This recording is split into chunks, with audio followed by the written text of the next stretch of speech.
Compte rendu de la réunion ordinaire du Conseil des ministres provinciaux de ce lundi 22 mai 2023. Son Excellence, Monsieur le gouverneur de province, Patrick Mathias Kabeyama Tchabidi, a présidé dans la salle de réunion du gouvernement de province la réunion du Conseil des ministres ce lundi 22 mai 2023. 4 points étaient à l'ordre du jour, à savoir communication de son Excellence, Monsieur le gouverneur de province, état des lieux sécuritaires de la province, dossier spécifique des ministères et 4 divers. De la communication de son Excellence, Monsieur le gouverneur de province. Dans sa communication, son Excellence, Monsieur le gouverneur de province, Patrick Mathias Kabeyama Tchabidi a informé le Conseil sur les visites effectuées dans les différents territoires de la province de Kasaï-Orientale, à savoir territoire de Miabi, Kabeye-Kamouanga et Chili. Son Excellence, Monsieur le gouverneur de province, a visité les travaux de bornes fontaines effectués par prise, où il a trouvé qu'une borne fontaine, à la place de sortie de l'eau, elle sort de la boue. Sur ce, une rencontre est prévue avec ce dernier et une mission d'inspection est prévue dans un bref délai. À Kabeye-Kamouanga, l'autorité provinciale a fait une visite sur RN1, tronçon Bujimaï-Munkamba. À Chili, l'autorité provinciale a fait une visite d'inspection des travaux de la RN1, tronçon Bujimaï-Moniditou et des travaux de la centrale photovoltaïque de Tchoupoka. De la situation sécuritaire de la province de Kasaï-Orientale. Prenant la parole, le ministre provincial de l'Intérieur et Sécurité a informé le Conseil de la situation sécuritaire de la province est relativement calme, hormis quelques cas isolés. Dans le territoire de Miabi, il y a un groupe de policiers qui tracassent la population dans le secteur Movonkacha, recrutés à cause des conflits coutumiers, et le gouvernement envisage l'envoi des troupes pour établir l'ordre et imposer l'autorité de l'État. Dans le territoire de Kabeye-Kamouanga, précisément à Moulowaï, un corps sans vie d'une femme a été découvert, dont le présumé auteur se trouverait à Dimbeleng. Le dimanche 21 mai 2023, Monsieur le ministre provincial de l'Intérieur et Sécurité a reçu une information selon laquelle les agents de la CENI voulaient marcher pour réclamer leur paiement après prestation. Dans le territoire de l'Opatapata, un cas de suicide d'une dame a été enregistré dont les raisons n'ont pas été révélées.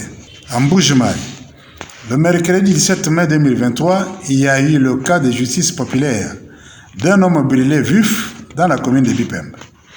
Il y a un groupe des inciviques communément appelé Zabalo qui tracasse la paisible population au coin ci-après. Au rond-point Tchikilanjiji, sur l'avenue Katomba, au quartier Moulmamousoulou, etc. Le gouvernement provincial a organisé le patrouille mixte entre les agents de la police et les jeunes des quartiers, tout ça sur base d'une bévue constatée dans le chef de certaines brebis galeuses. Dans le territoire de Tchilenge, il y a conflit coutumier entre deux chefs athées. La tête de ce territoire de Tchilenge fera le rapport quant à ça. Prenant la parole, le ministre provincial des ITPR a fait savoir les faits ci-après.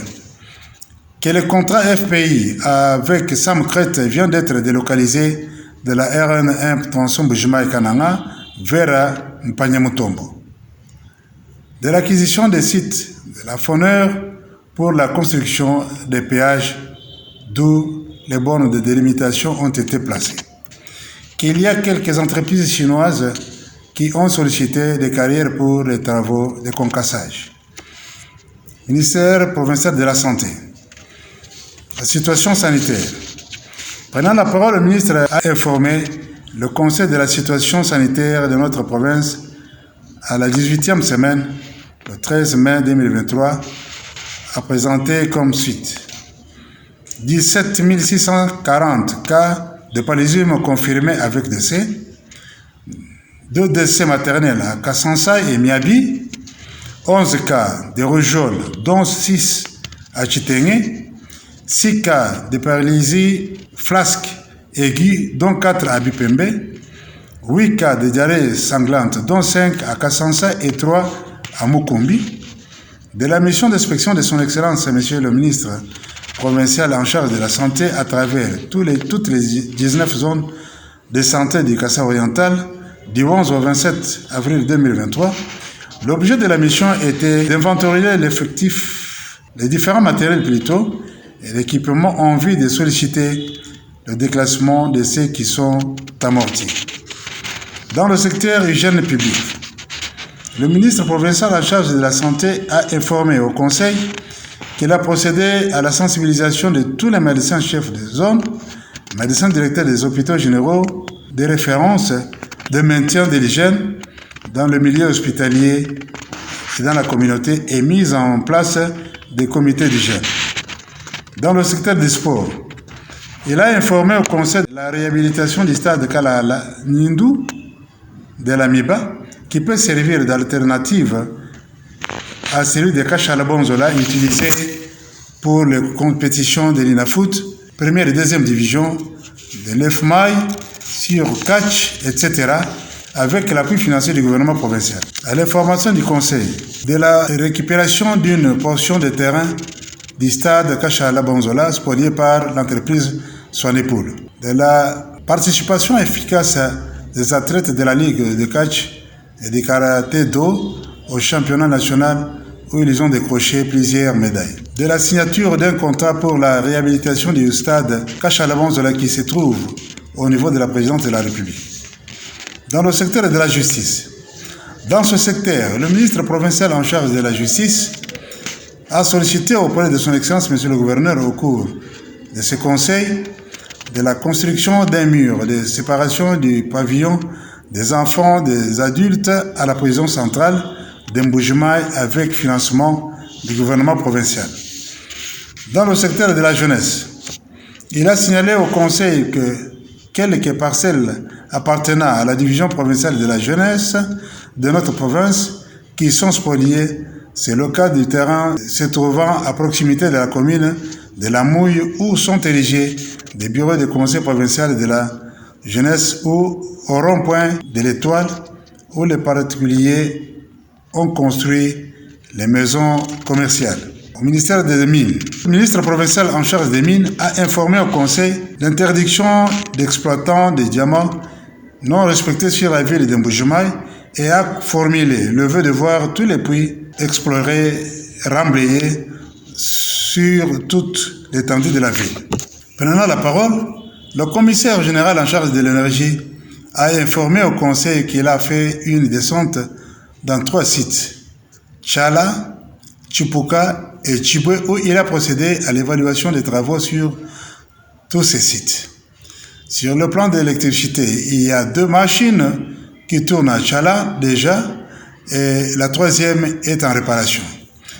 Sur le plan de certains eaux, il a signalé que la Régie des eaux a un nouveau calendrier qui est de servir chaque jour les zones basses et les zones hautes chaque jeudi. Dans le divers, le commissaire général en charge de la communication et médias, industrie a rappelé la nécessité qu'il y a d'aller visiter l'usine de fabrication de l'eau laissée par la MONUSCO à la province et de son transfert dans le site de Lukalenge. Sur ce, une mission de prospection est projetée dans les prochains jours. Commencée à 11h07, la réunion a pris fin à 14h45, faite en Mbujimai le 22 mai 2023. François Moutebawani, commissaire général en charge de la communication et médias.